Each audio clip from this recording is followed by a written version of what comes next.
Olá, tudo bom? Eu sou o professor Araújo, esse aqui é o Física Faz Sentido e nesse vídeo a gente vai resolver juntos uma lista de exercícios sobre as leis de Kepler. É o início do estudo da gravitação. As leis de Kepler são três, como você deve saber. Primeiro, que as órbitas dos planetas são elípticas em torno do Sol, com o Sol ocupando um dos focos.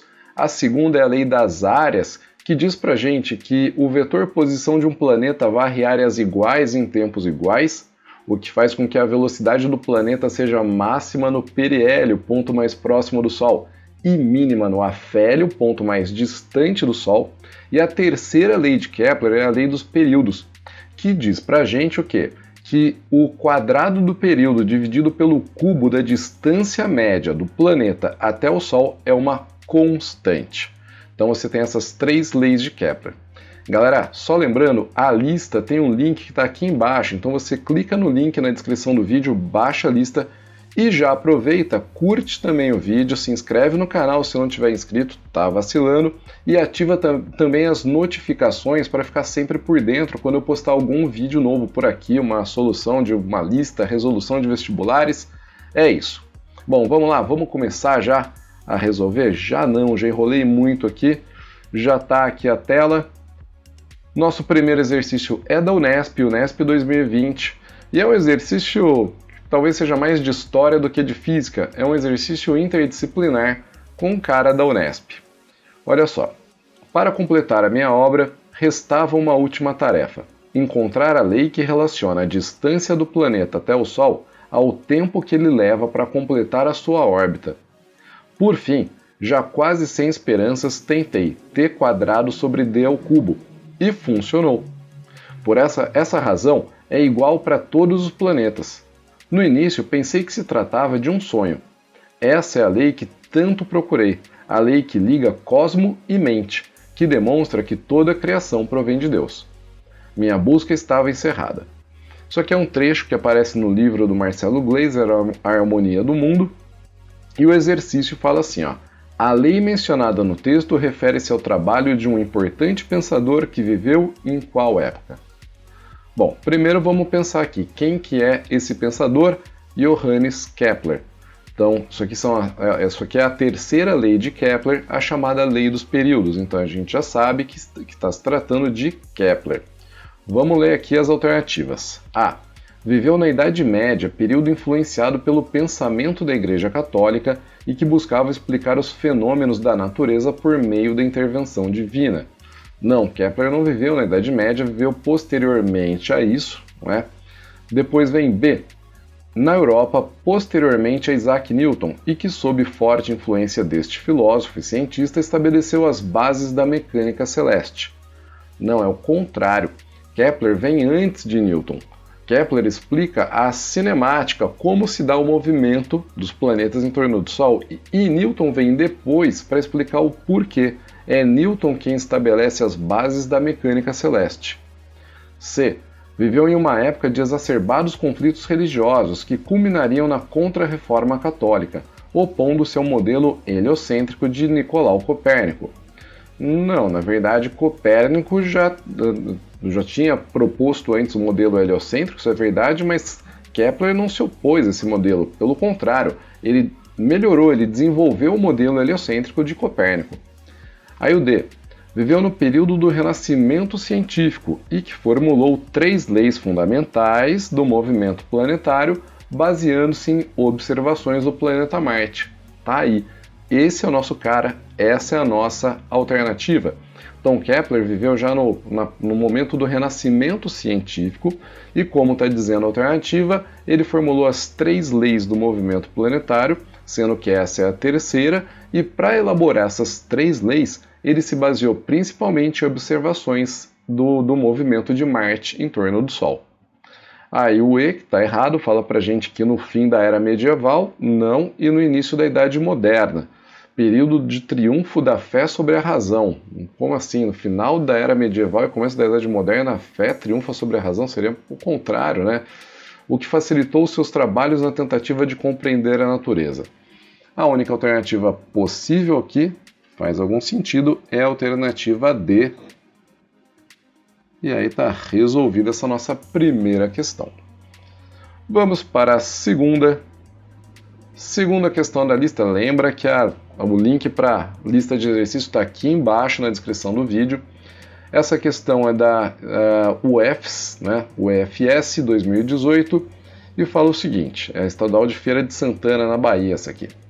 A figura representa a trajetória elíptica de um planeta em movimento de translação ao redor do Sol e 4 pontos sobre essa trajetória, M, P, que é o periélio da órbita, N e A, que é o afélio da órbita. O módulo da velocidade escalar desse planeta faz o quê? Vamos lá. A. Sempre aumenta no trecho MPN, sempre diminui no trecho NAM, tem o mesmo valor no ponto A e no ponto P. D. Está aumentando no ponto M e diminuindo no ponto N. Ou E. É mínimo no ponto P e máximo no ponto A. Galera, como consequência da segunda lei de Kepler, de que a velocidade areolar dos planetas é constante, ou seja, de que o vetor posição varre áreas iguais em tempos iguais, a gente pode afirmar que os planetas têm uma velocidade máxima no periélio. Então aqui no periélio a gente tem uma velocidade máxima e uma velocidade mínima no afélio. Isso quer dizer que quando o planeta vai do afélio para o periélio, passando inclusive pelo ponto M, a velocidade está aumentando. Então aqui nessa parte de cima, a velocidade está aumentando. E quando ele vai do periélio para o afélio, passando inclusive pelo ponto N, a velocidade está diminuindo. Agora vamos olhar de novo. A velocidade sempre aumenta no trecho MPN? Não, entre P e N a velocidade está diminuindo. B. A velocidade sempre diminui no trecho NAM? Não, entre NA a velocidade diminui, mas entre A e M ela aumenta. C. A velocidade tem o mesmo valor no ponto A e no ponto P? Errado. O valor é máximo no ponto P e mínimo no ponto A. Alternativa D. A velocidade está aumentando no ponto M e diminuindo no ponto N. Tá aí, corretíssima. Essa é a nossa resposta. E a alternativa E fala pra gente que essa velocidade é mínima no ponto P e máxima no ponto A. É exatamente o contrário, é o inverso disso. Então, mais um exercício com a alternativa D, mais um resolvido, segue o jogo. Vamos para o 3, exercício 3 da lista sobre leis de Kepler, esse aqui da UDESC 2018, que diz o seguinte: analise as proposições com relação às leis de Kepler sobre o movimento planetário. Primeira, a velocidade de um planeta é maior no periélio? Sim, consequência da segunda lei de Kepler. Periélio, que é o ponto mais próximo do Sol, né, pelo qual o planeta passa. Nesse ponto, a velocidade do planeta é máxima, tem maior módulo, maior intensidade. 2. Os planetas movem-se em órbitas circulares, estando o Sol no centro da órbita. Não. Não são órbitas circulares, são órbitas elípticas, ou elípticas, não é?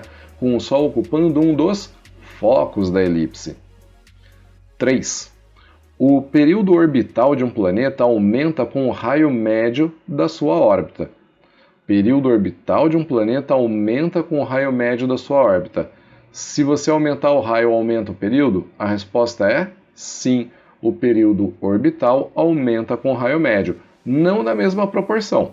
Por quê? O período ao cubo é proporcional ao raio ao quadrado. Desculpa, o período ao quadrado é proporcional ao raio ao cubo. Então essa aqui a gente pode colocar aqui que ela é correta, mas com ressalvas, né? Então a gente fica com um pezinho atrás. 4. Os planetas movem-se em órbitas elípticas, estando o Sol em um dos focos. Aí sim. E 5. A velocidade de um planeta é maior no afélio? Aí não. É maior no periélio. A gente já disse isso até lá na primeira afirmação, né? Agora, assinale a alternativa correta. Quais são as afirmativas corretas ou verdadeiras aqui? 1, 2 e 3? Não, porque a 2 é falsa. Então, isso aqui está fora. Somente 2, 3 e 4 de jeito nenhum. 1, 3 e 4, esse deu bom. 1, 3 e 4 é possível. D, somente 3, 4 e 5 de jeito nenhum, porque a 5 é falsa. E E, somente as alternativas afirmativas 1, 3 e 5, de novo não. Então só pode ser mesmo a alternativa C. Alternativa C. Fechou. Terceiro exercício, vamos para o quarto. O exercício 4 é da FGV 2017, só para lembrar, o link para a lista está aqui embaixo na descrição do vídeo, se não baixou ainda, vai lá e baixa. Esse exercício fala assim, ó. Johannes Kepler, que viveu entre 1571 e 1630, foi um cientista dedicado ao estudo do sistema solar. Uma das suas leis enuncia que as órbitas dos planetas em torno do Sol são elípticas, com o Sol situado em um dos focos dessas elipses. Uma das consequências dessa lei resulta na variação de quem? Bom, vamos lá. Pela segunda lei de Kepler, o Sol tem uma velocidade máxima no periélio e mínima no afério. E além disso, quanto mais longe o Sol estiver quanto mais longe o planeta estiver do Sol, maior é o período da sua órbita. Temos essas duas variações, do período e da velocidade, mas a única delas que é uma consequência direta da órbita ser elíptica é a segunda, é a mudança da velocidade. E aí, se a gente olhar para as respostas, ó, alternativa A resulta numa variação do módulo da aceleração da gravidade na superfície dos planetas. Não, a gravidade na superfície dos planetas não depende da órbita deles. Depende da massa do planeta, do raio do planeta. B, uma variação da quantidade de matéria gasosa presente na atmosfera dos planetas. Não existe nenhuma relação. Até porque, se você vê, a Terra está mais próxima do Sol do que Marte e tem uma atmosfera mais densa do que Marte. E planetas que estão depois de Marte são os chamados gigantes gasosos, então não existe nenhuma relação direta. C. A variação da duração do dia e da noite em cada planeta. Não, isso não tem a ver com a órbita de translação, isso tem a ver com o período de rotação. Esquece. D. A variação da duração do ano de cada planeta. E E. A variação da velocidade orbital de cada planeta em torno do Sol. As duas coisas variam, como eu disse, tanto a duração do ano de cada planeta quanto a velocidade orbital de cada planeta em torno do Sol. Mas a única variação aqui que é causada pela órbita elíptica, ao invés da órbita circular, é a variação da velocidade. Então você pode eliminar a alternativa D e marcar a alternativa E. Essa é a alternativa correta. Alternativa E. Consequência da segunda lei de Kepler, né? Passando rapidão aqui para o exercício 5 da Federal do Rio Grande do Sul 2015. Se não deu joinha no vídeo, clica aqui embaixo, dá o joinha no vídeo, se inscreve no canal também, lembra disso. E vamos lá, ó. 5. A elipse na figura abaixo representa a órbita de um planeta em torno de uma estrela S. Os pontos ao longo da elipse representam posições sucessivas do planeta, separadas por intervalos de tempo iguais. Vou até grifar isso aqui, ó. As regiões alternadamente coloridas representam as áreas varridas pelo ralo da trajetória nesses intervalos de tempo. Na figura, em que as dimensões dos astros e o tamanho da órbita não estão em escala, o segmento da reta SH representa o raio focal do ponto H de comprimento P. Então, esse segmento aqui, ó, SH, ele tem um comprimento P. Considerando que a única força atuante no sistema estrela-planeta seja a força gravitacional, são feitas as seguintes afirmações. Primeira, as áreas S1 e S2 varridas pelo raio da trajetória são iguais.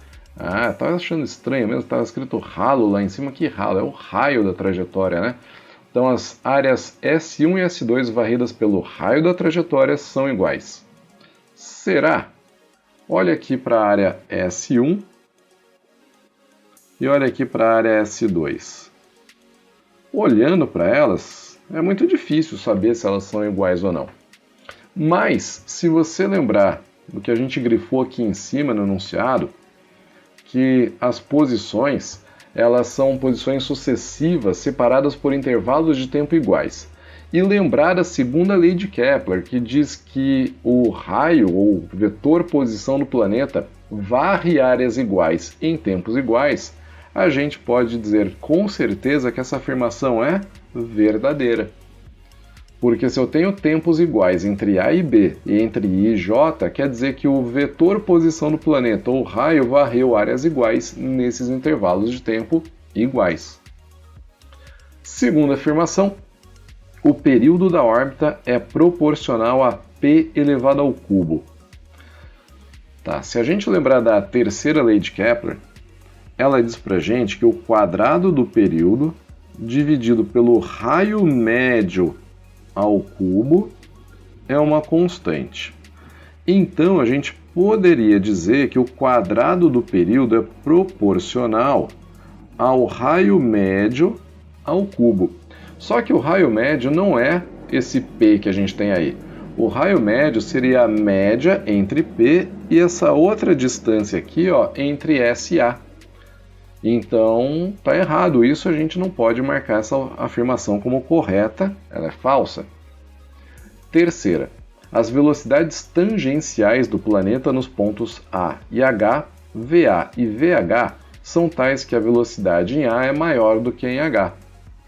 Então, A é o nosso periélio. Toma cuidado para não confundir, né? Tem uma malandragem aqui, porque esse ponto aqui é o periélio, não é o afélio, mas ele chamou de ponto A. E esse é o ponto onde o planeta tem velocidade máxima. Já o ponto H, que é o afélio, é justamente o ponto onde o planeta tem velocidade mínima, de acordo com a segunda lei de Kepler.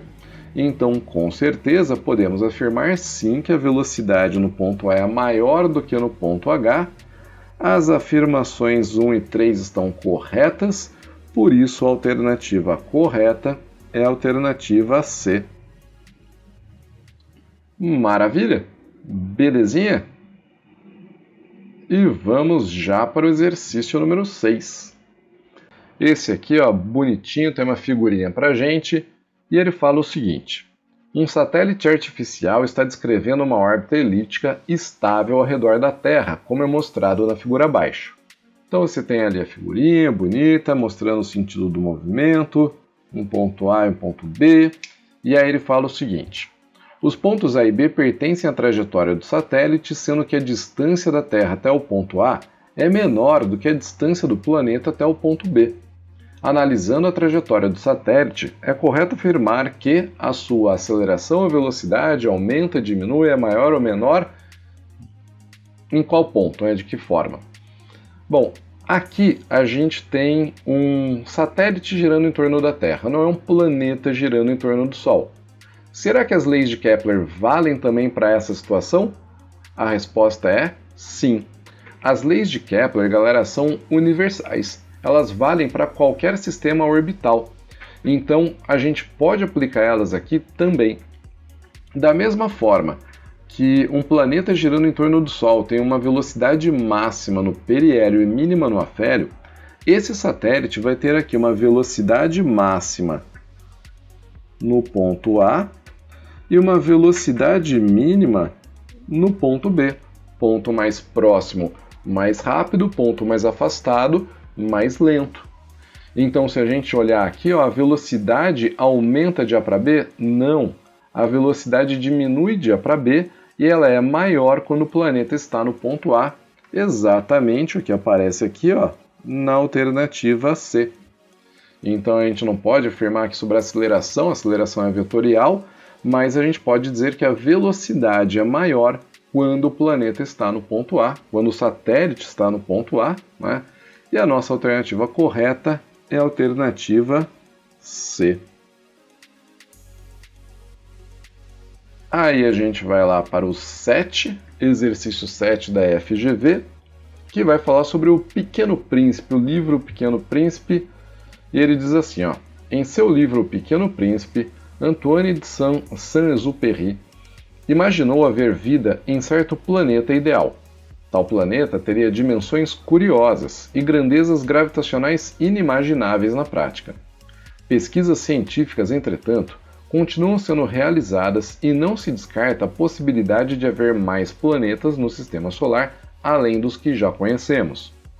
Imagine um hipotético planeta distante do Sol 10 vezes mais longe do que a Terra se encontra desse astro, com uma massa 4 vezes maior do que a terrestre e um raio superficial igual à metade do raio da Terra. Considere a aceleração da gravidade na superfície da Terra expressa por g. Esse planeta completaria uma volta em torno do Sol em um tempo expresso em anos terrestres mais próximo de qual valor? Tá, vamos lá, ele deu várias coisas pra gente aqui, vários dados, ele falou que esse planeta está 10 vezes mais longe do que a Terra em relação ao Sol. Ele falou também sobre a massa do planeta, né? Tem uma massa 4 vezes maior do que a terrestre, e falou que o raio superficial, né, igual a metade do raio da Terra. Raio igual a metade do raio da Terra. Será que a gente precisa de todos esses dados? Ele também falou que a gravidade na Terra é G. O período do planeta em torno do Sol, ele vai depender apenas da distância do planeta até o Sol, do raio da órbita, o raio médio. É o que diz a terceira lei de Kepler. Ele fala pra gente que o quadrado do período de translação dividido pelo cubo do raio médio é uma constante. Sendo assim, se eu tiver dois planetas, a Terra e esse outro planeta, vamos chamar de planeta X, o período de translação da Terra ao quadrado sobre o raio médio da Terra ao cubo é igual ao período de translação do planeta X ao quadrado dividido pelo raio da órbita desse planeta X ao cubo. E aí o que a gente tem que descobrir? Esse raio Rx. O período de translação da Terra em torno do Sol em anos terrestres é 1 ano. O raio da Terra, eu vou deixar aqui, ó, RT ao cubo, que é igual ao período desse planeta X ao quadrado. Opa, coloquei aqui RX, né? A gente quer saber o TX. Ai. Então, quero saber o período, e o raio desse planeta é 10 vezes RT. 10 vezes o raio da órbita terrestre, e ele vai ao cubo. Galera, passando esse 10 RT ao cubo para o outro lado da equação, a gente pode escrever o seguinte, ó, TX ao quadrado é igual a 10 vezes RT ao cubo sobre RT ao cubo, o que vai dar 10 ao cubo 1000 vezes RT ao cubo, desenho mais bonitinho, sobre RT ao cubo. Aí você pode cortar o RT no numerador e no denominador e tirar a raiz do 1000. Então esse TX é igual a raiz de 1000, que vai dar quanto? Um pouco mais que 30. Lembra que 30 ao quadrado dá 900, então você tem um valor um pouco maior do que 30. Se você olhar nas alternativas, você nem precisa fazer a conta. O valor mais próximo com certeza é 32. Então olha só, nem precisa fazer a conta, basta você olhar nas alternativas. E a alternativa correta é a alternativa E. Legal, né? Então usamos aqui a terceira lei de Kepler, a lei dos períodos. E vamos para o exercício número 8, o Nesp, hein? O Nesp 2014, esse é dos bons. Galera, lembra o seguinte, ó, o link para a lista está aqui embaixo na descrição do vídeo, já curte o vídeo, aperta o joinha, se inscreve no canal, não vacila. Esse exercício diz pra gente que Saturno é o sexto planeta a partir do Sol e o segundo maior em tamanho do Sistema Solar. Hoje são conhecidos mais de 60 satélites naturais de Saturno, sendo que o maior deles, Titã, está a uma distância média de 1.200.000 km de Saturno e tem um período de translação de aproximadamente 16 dias terrestres ao redor do planeta.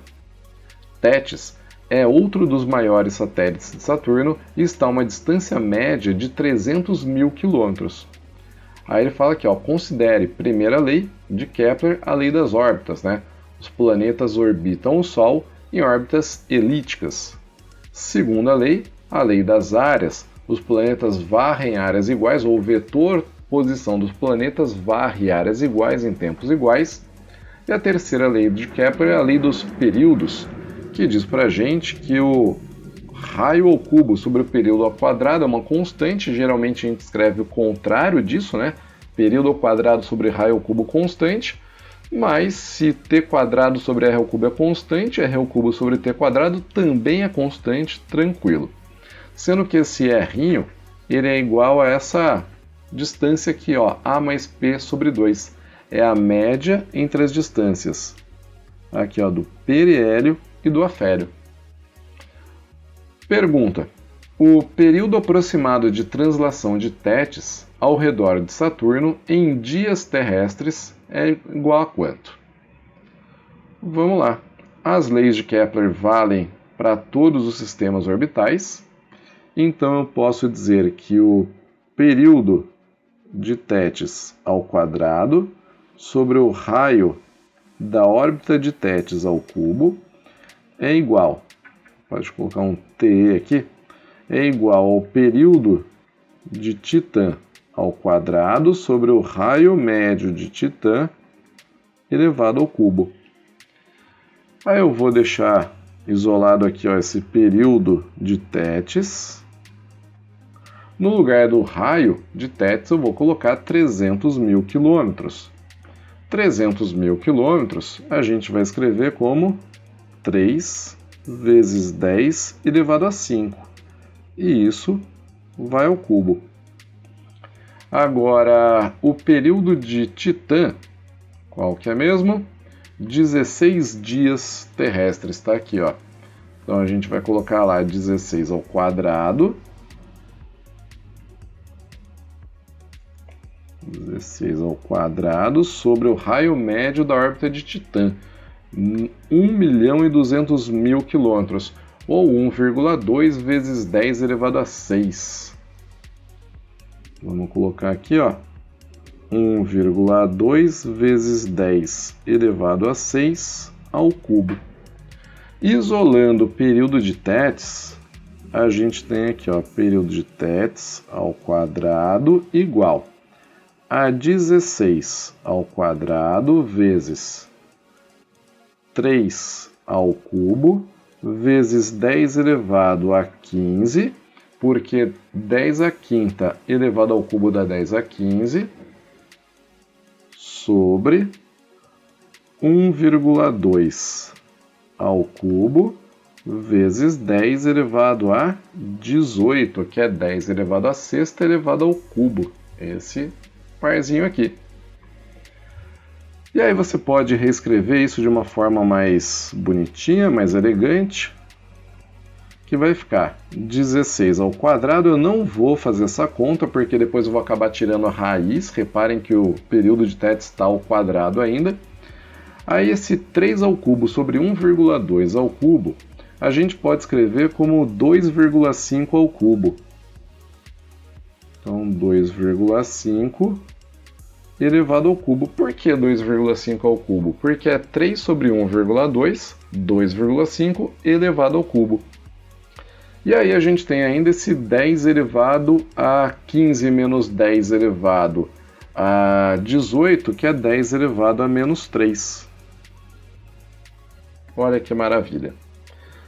É uma conta que aparentemente é bem complicada. E realmente não é a coisa mais bonita do mundo, mas dá para a gente melhorar. Quer ver como? O 16 ao quadrado continua ali, 16 ao quadrado, e esse 10 a menos 3 eu posso escrever como sendo 10 a menos 1 elevado ao cubo. E, consequentemente, eu jogo ele para dentro do 2,5 elevado ao cubo. E isso vai virar 2,5 vezes 10 a menos 1, 0,25 elevado ao cubo. Aí eu vou tirar... Opa, faltou o quadrado aqui no período de TETs. Aí eu vou tirar a raiz quadrada dos dois lados.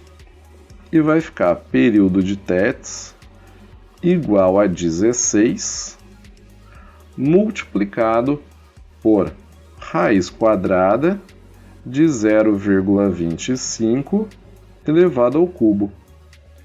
Você pode tirar primeiro a raiz do 0,25 e depois elevar ao cubo. Não tem problema nenhum nisso. Consequentemente, isso vai dar 16 multiplicado por raiz quadrada de 0,25, 0,5 elevado ao cubo. E, finalmente, o período de TETs é igual a quanto? Olha, outra coisa que você pode fazer aqui para facilitar a sua vida. Ao invés de fazer o 0,5 ao cubo, que dá para fazer também, vai dar 0,125, você pode fazer 16 vezes meio vezes meio vezes meio. Olha que fofo isso. Por que meio, meio, meio? Porque é meio ao cubo, né? 0,5 ao cubo. E porque toda vez que você multiplica alguma coisa por meio, você está dividindo por 2. Então, 16 dividido por 2, 8. Dividido por 2, 4. Dividido por 2, 2. E você chega num período exatamente de 2 dias. Olha que coisa linda, que maravilha. As contas não são as mais legais. A conta é chata, eu concordo com vocês. Mas chegamos na resposta bonitinha aqui, ó. Alternativa B. Um chuchuzinho, né? Mais um feito.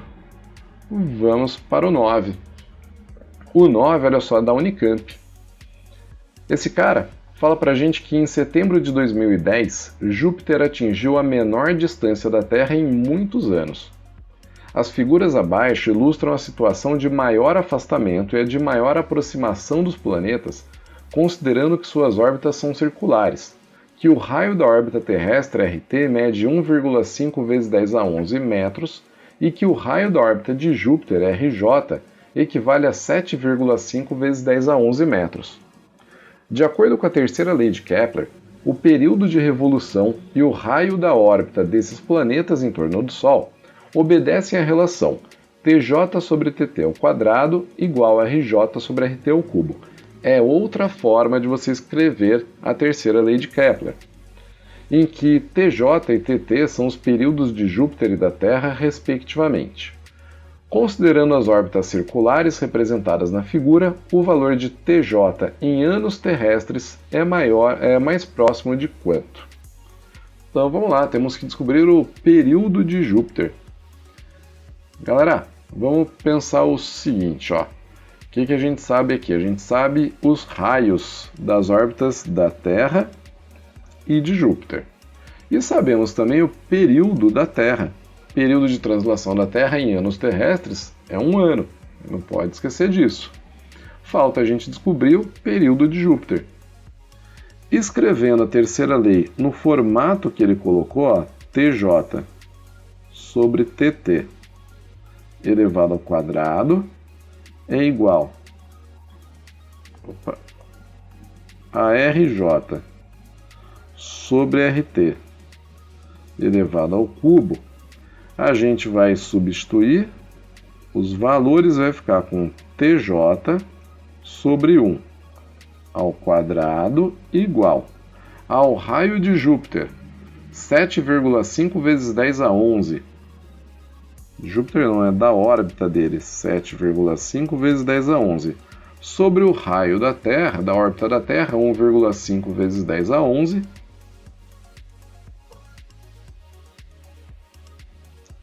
Elevado ao cubo. Aí o que você vai fazer? Você pode cortar aqui ó, do lado direito 10 a 11 com 10 a 11, 7,5 dividido por 1,5 dá 5. Então esse período de Júpiter ao quadrado é igual a 5 elevado ao cubo. Quanto que dá 5 elevado ao cubo? 5 ao quadrado dá 25, 5 ao cubo dá 125. Então esse período de Júpiter ao quadrado é igual a 125. E qual que é a raiz de 125? Ela não tem um valor exato, mas a gente sabe que é um pouco mais do que 10, né? Porque se fosse 10 a gente teria 100, e também é um pouco menos do que 12, porque 12 ao quadrado daria 144. Então ali é 11, alguma coisa, que a gente pode chamar de aproximadamente 12 anos terrestres. Já que ele perguntou para a gente não exatamente o valor do período, mas o valor mais próximo.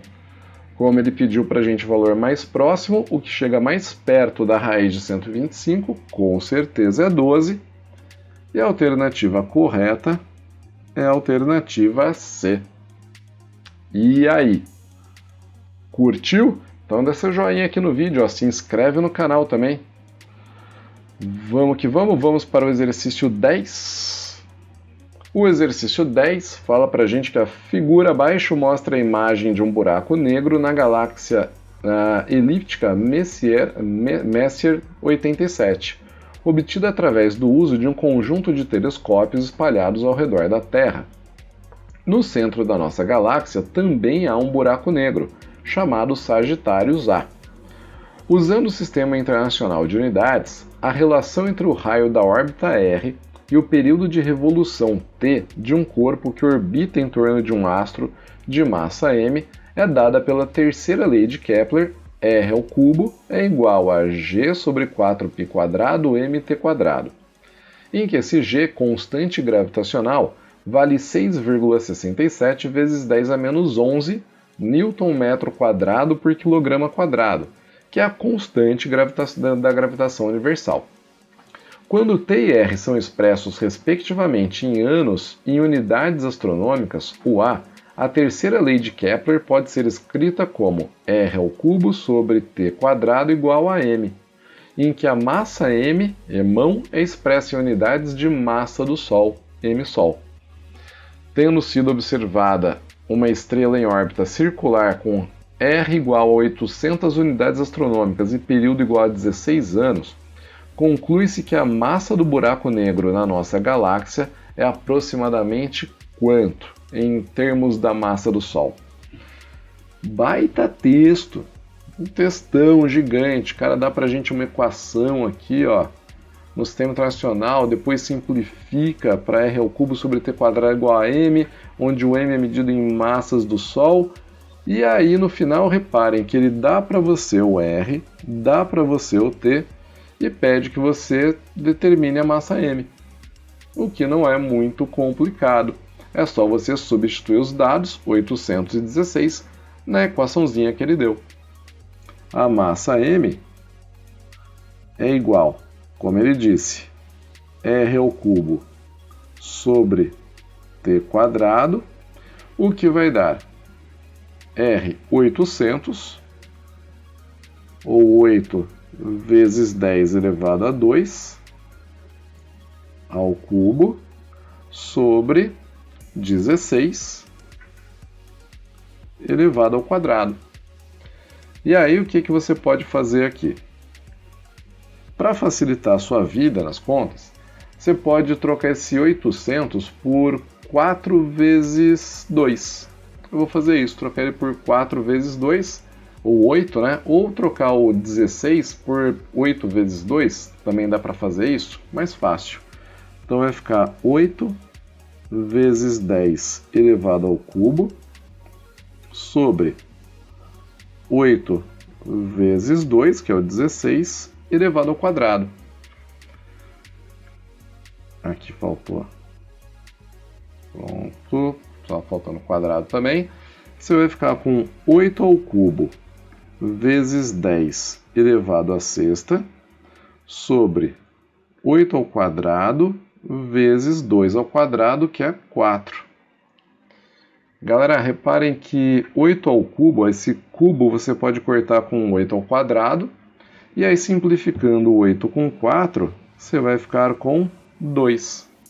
E finalmente, essa massa da estrela é igual a 2 vezes 10 elevado a 6, medido, como ele disse, em massas do Sol.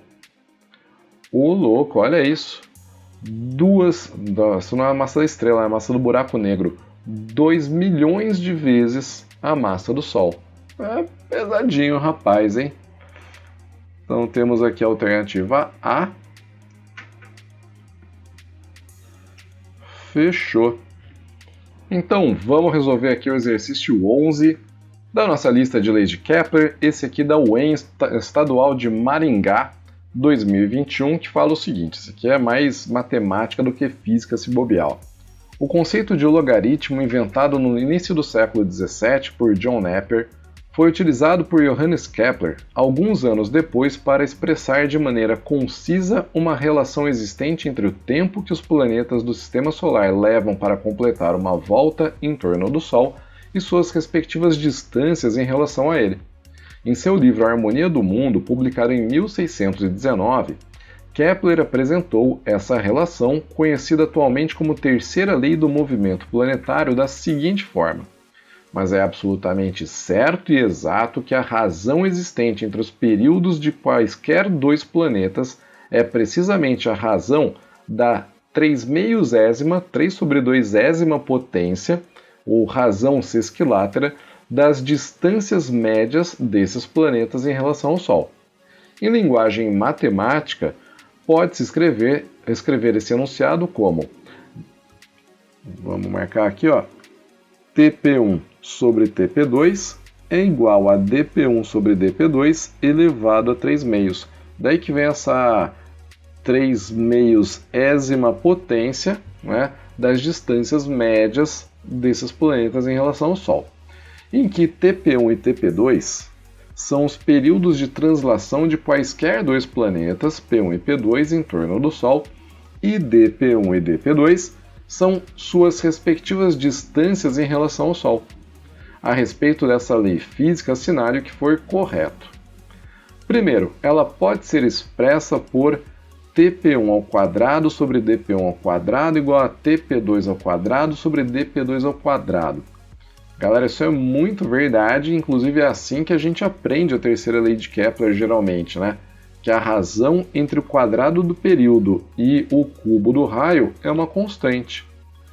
E como que você pode tirar essa equação, essa relação matemática do que ele deu? É só você tirar a raiz quadrada dos dois lados. Então vamos lá, vou escrever aqui no formato que ele deu para a gente, período P1 sobre período P2 é igual a distância P1 sobre a distância P2 elevado a 3/2. Se eu tirar a raiz quadrada dos dois lados... Opa, tirar a raiz quadrada. Tá viajando. Elevar ao quadrado. Se eu elevar ao quadrado dos dois lados, o que vai acontecer? Do lado esquerdo da equação, a gente vai ficar com TP1 sobre TP2 ao quadrado. E do lado direito, dP1 sobre dP2 elevado ao cubo. Porque a gente vai poder cancelar o quadrado aqui, ó, com o meio. Aí eu posso reescrever como TP1 ao quadrado sobre TP2 ao quadrado igual a dP1 ao cubo sobre, sobre dP2 ao cubo. E reorganizando a equação, a gente pode finalmente escrever que o período do planeta 1 ao quadrado sobre o raio da órbita desse planeta ao cubo é igual ao período do planeta 2 ao quadrado sobre dp2 ao cubo, que é exatamente o que ele colocou na primeira afirmação aqui, ó. Então essa afirmação é correta. Pronto, está marcado. Vamos para a próxima. Olha a próxima aqui, ó. Essa lei pode ser expressa por log de TP1 menos log de TP2 sobre log de dp1 menos log de dp2 igual a 3/2. Bom, aqui a gente vai ter que manjar das propriedades do logaritmo, né? Então vou escrever de novo aqui a equação da forma que foi dada. Período P1 sobre período P2 é igual a distância P1 sobre a distância P2 elevado a 3/2. Usando a definição de log, né, do logaritmo, a gente pode dizer a partir daqui que o logaritmo na base dp1 sobre dp2 de tp1 sobre tp2 é igual a 3/2.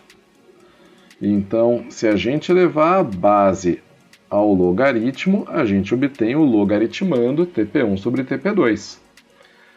Aí eu posso fazer uma mudança de base. Mudando a base para 10, por exemplo, eu posso escrever que esse log de tp1 sobre tp2 na base dp1 sobre dp2 é a razão entre os logs, ó, log de tp1 sobre tp2 dividido pelo log de dp1 sobre dp2 é igual a 3/2. E aí eu posso transformar o log da razão na subtração de dois logs. Então o log de tp1 sobre tp2 vira log de tp1 menos o log de tp2, deixa eu até usar a régua aqui, dividido pelo log de dp1 menos o log de dp2, que é igual a 3/2. E se eu não me engano, é exatamente isso que está escrito aqui na segunda afirmação. Olha lá, ó. Exatamente a mesma coisa que a gente encontrou, o que mostra que essa afirmação está correta. Então, está correta a 2 também. 4. Essa lei pode ser expressa também por período do planeta ao quadrado igual a uma constante vezes o raio do planeta ao cubo em que cai uma constante. Sim, não vamos mais fazer muitas contas aqui. Partindo da primeira forma que a gente escreveu aqui, ó, a gente pode ver que se para dois planetas diferentes essa razão é igual, então ela é uma constante. Vamos escrever aqui, ó, o período ao quadrado sobre a distância ao cubo é uma constante. Isso para qualquer planeta, então o período ao quadrado é uma constante vezes a distância ao cubo, e está correto. O 8 fala para a gente que se a razão dp1 sobre dp2 for igual a 3, então a razão tp1 sobre tp2 será igual a 2. Vamos lá. tp1 sobre tp2 é igual a razão entre as distâncias elevado a 3/2, né? Se a razão entre as distâncias for igual a 3, isso que vai dar 3 elevado a 3 sobre 2. Mas espera aí, 3 elevado a 3 sobre 2 é a mesma coisa que você pegar o 3 elevado ao cubo e tirar a raiz quadrada. Então vai ficar raiz quadrada de 3 ao cubo, que é 3 vezes 3, 9, vezes 3, 27. E a raiz quadrada de 27 não é igual a 2.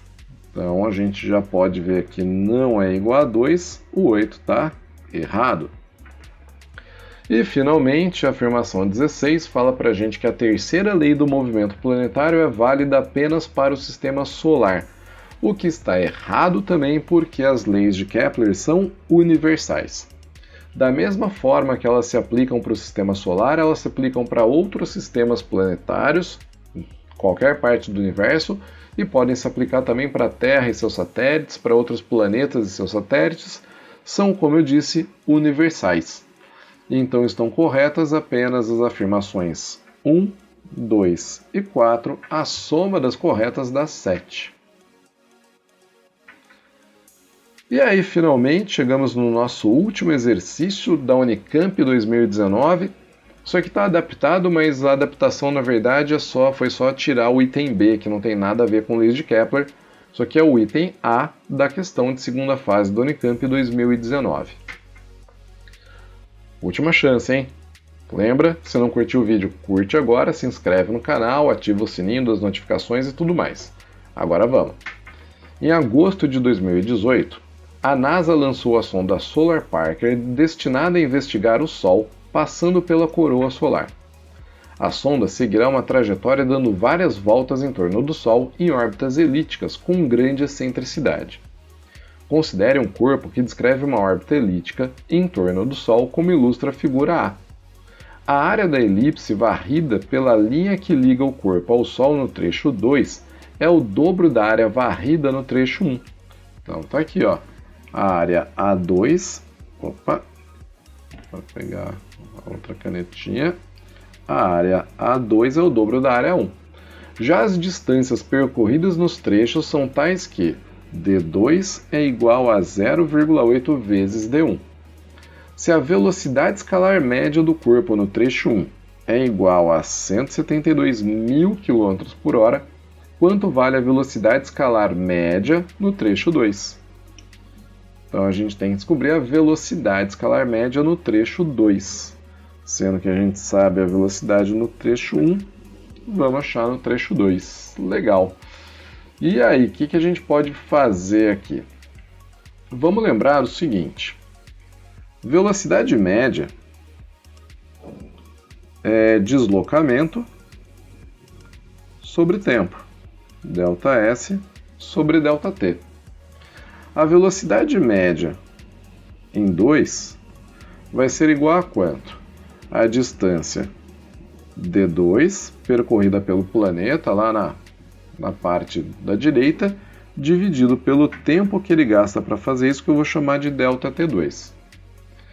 E aí eu vou pensar o seguinte, ó, como a gente sabe que a área 2 é 2 vezes a área 1, pela segunda lei de Kepler, que diz pra gente que o planeta varre áreas iguais em tempos iguais, a gente pode afirmar, ó, que como a área 2 é o dobro da área 1, o tempo ΔT2 é o dobro do tempo ΔT1. O intervalo de tempo é 2 vezes maior também. Aí eu vou aproveitar que ele deu também para mim que D2 é igual a 0,8 D1 e vou fazer as substituições aqui na minha velocidade, ó. No lugar do D2 eu vou colocar 0,8 vezes D1 e no lugar do ΔT2 eu vou ficar com, volta, apaga isso aqui, 2 vezes ΔT1. 0,8 dividido por 2, 0,4. E olha só aqui, galera, D1 sobre ΔT1 é a distância percorrida no trecho 1 sobre o tempo, que dá exatamente a velocidade V1, cujo valor a gente conhece, é 172.000 km por hora. Então vai ficar 0,4 vezes V1. Essa velocidade V2 é igual a 0,4 vezes 172.000 quilômetros por hora. E aí você tem que fazer a continha. Quanto que vai dar isso aqui? 172.000 dividido por 10 vai dar 17.200. Isso vezes 4 vai dar quanto? 34.400, 68.800. Então, 68.800 quilômetros por hora. Olha que beleza, bonito esse exercício aqui, hein? Unicamp sempre capricha, né? Unicamp mora no nosso coração. Então tá aí, chegamos na velocidade e terminamos a nossa listinha de exercícios. Espero que você tenha entendido tudo, espero que tenha gostado e espero que agora, daqui para frente, você acerte tudo sobre as leis de Kepler. Beleza? Gente, valeu, um abraço e até os próximos vídeos, até as próximas listas.